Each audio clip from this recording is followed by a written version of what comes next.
President Russell M. Nelson said, "An infinite atonement was required to redeem Adam, Eve, and all of their posterity. According to eternal law, that atonement required a personal sacrifice by an immortal being not subject to death. Yet he must die and take upon his own body again. The Savior was the only one who could accomplish this. From his mother he inherited power to die. From his Father he obtained power over death."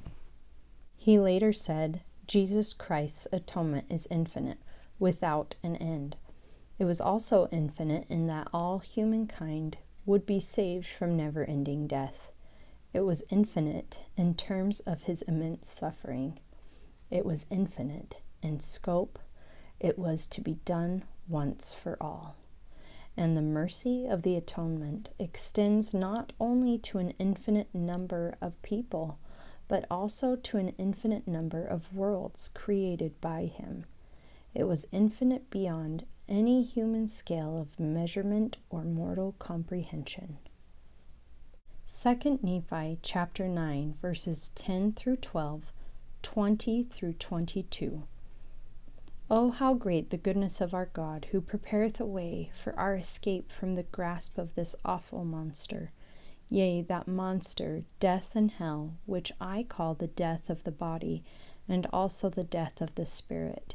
And because of the way of deliverance of our God, the Holy One of Israel, this death, of which I have spoken, which is the temporal, shall deliver up its dead, which death is the grave. And this death of which I have spoken, which is the spiritual death, shall deliver up its dead, which spiritual death is hell.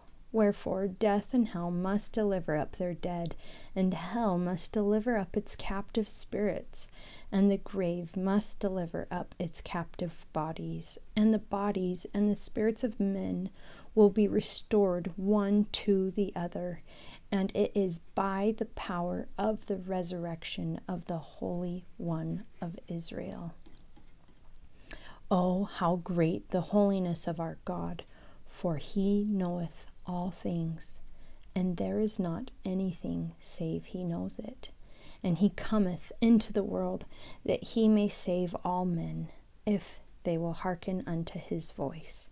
For behold, he suffereth the pains of all men, yea, the pains of every living creature, both men, women, and children, who belong to the family of Adam. And he suffereth this, that the resurrection might pass upon all men, that all might stand before him at the great and judgment day." Elder D. Todd Christofferson of the Quorum of the 12 Apostles said, "By his atonement and resurrection, Jesus Christ has overcome all aspects of the fall. Physical death will be temporary, and even spiritual death has an end, in that all come back into the presence of God, at least temporarily, to be judged." Alma chapter 7, verses 11 and 12. "And he shall go forth, suffering pains and afflictions and temptations of every kind, and this, that the word might be fulfilled which saith, he will take upon him the pains and the sicknesses of his people, and he will take upon him death, that he may loose the bands of death which bind his people, and he will take upon him their infirmities, that his bowels may be filled with mercy, according to the flesh, that he may know, according to the flesh, how to succor his people, according to their infirmities."